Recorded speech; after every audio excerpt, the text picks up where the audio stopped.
want to be there. The truth of the matter is, we didn't expect, we weren't sure that this would turn into a whole matzah over here. But it looks like, Baruch Hashem, we have the Yeshiva bus from here tonight. Everybody's excited about the return we said in the last couple of weeks. I'll tell you about an interesting story that I heard today. First, there's a sefer called Aleinu L'Shabeach from Rabbi Yitzchak Zilberstein in Eretz Yisrael.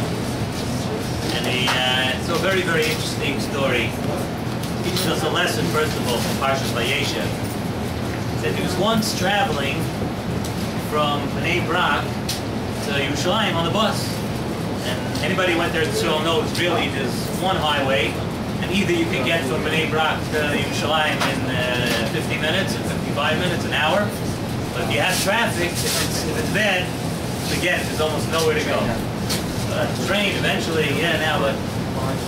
So he said he's on a bus, and all of a sudden they get about halfway between Bnei Brak and Yerushalayim, and traffic just stops, stands still. It's sitting there 15 minutes, half hour, 45 minutes, nothing's moving. And finally everybody, what happens when the traffic stops for so long, everybody gets out of their cars, people start walking around the highway, and just, you know, in Israel, it's not such a problem. You leave your car here, as long as like in the Yeshiva parking lot, you leave your keys in, you middle of the highway, doesn't matter. So you walk up the highway, so people started walking, he said he was just standing outside the bus, he had somebody he knew, he was talking to him. All of a sudden word starts coming back from some people that walked up about a half mile off the road. It was a terrible, terrible accident. A terrible accident on the highway. They stopped it, they were flying in helicopters, choppers were coming in. It was an accident with fatalities, people were killed in the accident. The whole thing, everything stopped. He said they walk up there and he sees on the side of the road also, there were like stretchers with people that were injured on the side of the road. And he looks, and he says, he's trying to see, after everybody's looking, he said, as finally when traffic started to move, he passes by the accident and he sees that the car that was in the accident was a late model American car. Not even more than a Mazda 5. And it's an American late model car. And see the windows are busted out, and he sees on the side of the road, unfortunately, you see people that are from the family of the people that were in the car. They're sitting on the side of the road, and they're crying, and they're worried, and they're waiting for their relatives to come and everything. And he said this is what he thought to himself. He says, about an hour ago, this person, whoever it was driving this car, had this brand new car. When this car was parked in his driveway somewhere, the entire neighborhood was jealous of this fellow. The entire neighborhood. How many people in Eretz Yisrael get a late model, beautiful American car? He says, an hour ago, the entire neighborhood was jealous of them. And now, anybody would see the car now with blood in the back seat and people, the family broken up and everything. You'd start to think to yourself, how could I possibly be jealous of this fellow? He says, Parshas Vayeshev, beginning of the Parsha is what he thought of. He says, the brothers were jealous of Yosef because his father made him a Kesaynis Pasim. We all know that Pasim, the Rashi Tevis, what it ended up standing for, that Yosef was sold 4 times to the house of Potiphar, to Sarisei, and the Sarisim, and they were sold to the Midyanim, and to the Yishmaelim, and the Midyanim. They were jealous of Yosef. They were jealous.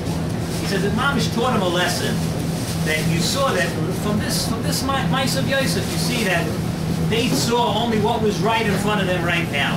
But of course, had they known what this Kesaynis Pasim was going to do to Yosef, and how many years he wouldn't see his father, and how he would live in Mitzrayim, and he would be in jail and everything, they would never be jealous of him. So that's something we have to take out.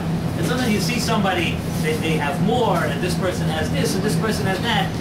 Every person has to realize that we have only a very, very small picture of what's really going to happen. And that's, forget about the fact that the whole this word that jealousy doesn't pay and all of that, but a human being never has the whole picture. And you have to remember that. He learns that from this week's Parsha. Continues along and he says that at the beginning of the Parsha, so what's Yosef called? Yosef was called a Nar. It says, like, Elah told us, Yosef was 17 years old, Wahu Nar. He was a Nar. So many of the Mepharshim ask that if I would think Yosef was the Zir Echav, the one most chashuv b'shvatim. Why would I call, if you had to think of something to call Yosef, why would we call him a nar? So Rashi says that he was very concerned about the way he looked and everything. He said we also see it later in the parsha. Later in the parsha, when Yosef was in the jail, it said also that Yosef was Vahi Yosef right before Shishi, I believe. It said Vahi Yosef Yifei Toya Yifei Mara. Yosef was we say over there also that he was also very concerned with the way he looked. And we called Yosef again a nar. What's pshat? How do you call Yosef a nar? So I saw a beautiful pshat a few years ago from Reb Shimon Schwab. Reb Shimon Schwab says that we see in last week's parsha by Yishlach, by the Maisa of Shechem and Dinah, you see that it calls Shechem a nar also. And you look a little further in the parsha, it says that he was the most chashuv, v'hu nichbad mikol, that Shechem, he was one of the most chashuv people in the city. He was like the president or whatever they called him of the city. And we see over here that he was also called a nar. So why was he called a nar in that parsha? Reb Shimon Schwab brings down from other Mefarshim that the reason he was called a nar is not because he was a nar, that the way we think of a nar, someone who was childish or not smart. See, he's called a nar because he didn't know his time. He didn't know. He could have arranged it. You know, before he did everything, before he wanted to do anything, he had already taken Dinah, he had already done everything, and then trying to backtrack on his mistakes and try to backtrack everything. So someone who does things in haste and dives right into the pool before he checks the water, that someone was called a nar, because you could enjoy it, and you could go in for the swim, but if the water's hot or the water's cold, you don't check it out, you're not going to enjoy it at all. And that's what happened with Shechem. He said, so that's why, at the beginning of the parshas of Reb Schwab, that's why he's called a nar. That's why Yosef was called a nar. Yosef was called a nar because Yosef had a dream. He knew his dreams were going to come true, and Yosef was going to be the melech. He was going to be the king. But before his time, he was already preparing himself. He hadn't gone to jail yet. He hadn't done anything. He was still in jail. He hadn't gotten out. He hadn't moved up the ranks. He hadn't done anything. And Yosef was already, the Gemara, I think Gemara in Sanhedrin says that a melech, he has to take a haircut every day. A melech, he was already considering himself as a melech. He had jumped the gun. He was ahead of the game. That's called a nar. A person has to know that with time, before you do something, you think it out, and that's the way to do things. And you see, that's why Yosef, when they were taking him out of jail, that's when it says Vayigalet, Vayichalis and Yosef. The next week's parsha, Parshas Miketz, that's the time that Yosef was supposed to prepare himself. Just to end with a small word on Hanukkah. We're already here in Erev Hanukkah tonight, so a beautiful idea, the Tzivah Shalom, which we said the last few weeks. The Tzivah Shalom, he goes through the inyan of Hanukkah. What's the reason why on Hanukkah, it's the only mitzvah that we know of that you have. We have the mitzvahs of Hanukkah, you have the Mahadrin and the Mahadrin bin Mahadrin. And if you take a look, we have so many mitzvahs. You don't see, you put on tefillin every morning. It's as if you don't see anywhere it says, if you want to be a Mahadrin, so keep on your tefillin from brachas till after Oleinu. But you want to be Mahadrin, you only find it by Hanukkah. What's pshat? There are so many mitzvahs, a lot of other mitzvahs. No, this is only by Hanukkah. It's up to Tzivah Shalom like this. It says the entire idea of Hanukkah is one of bitachon.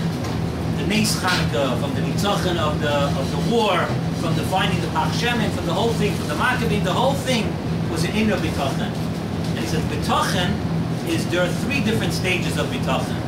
There's bitachon in your head. In other words, yeah, I believe. In my head, I believe that everything's going to be good. I understand that. It says the next stage of bitachon is in your heart, where you're not just repeating, yeah, I believe, but you actually feel it. So, but then there's a higher level of bitachon. The highest level of bitachon is bitachon where it spreads over a person's whole body, that his actions, his limbs, feel the bitachon. He gives a perfect example. He says a person can be a bal bitachon and always feel that everything HaKadosh Baruch Hu does and everything that's going to happen is going to be for the best. Kol David Rachmana L'Tavo, everything's going to be good. Yet, if a guy's walking down the street and he sees a deer, or if he walks down his house and a dog comes, he's taking off, he's running. Why not? Why are you running? Where are you going? Everything's going to be good. Nothing's going to happen to me. So up to the Tzivah Shalom, that is because we're not trained. The bitachon hasn't spread where our reaction, our limbs, everything is falling into place with the bitachon in our minds and in our hearts. He said, so that's Pshat Chanukah. And Chanukah is 3 levels of bitachon. That's why we have 3 levels of doing the mitzvahs Chanukah. There's a mitzvahs Chanukah, there's a mahadrin, and there's mahadrin min ha-mahadrin, which we're all supposed to strive for. We're supposed to strive for that highest level of bitachon to learn taka from the Neis Chanukah, and that we should try to work on ourselves. It's a very hard thing to do. He said, but that's what Chanukah is different than any other Ner Chanukah. The entire Neis was based on bitachon, and that's what we try to learn every year, and that's what we try to do and teach ourselves every Chanukah.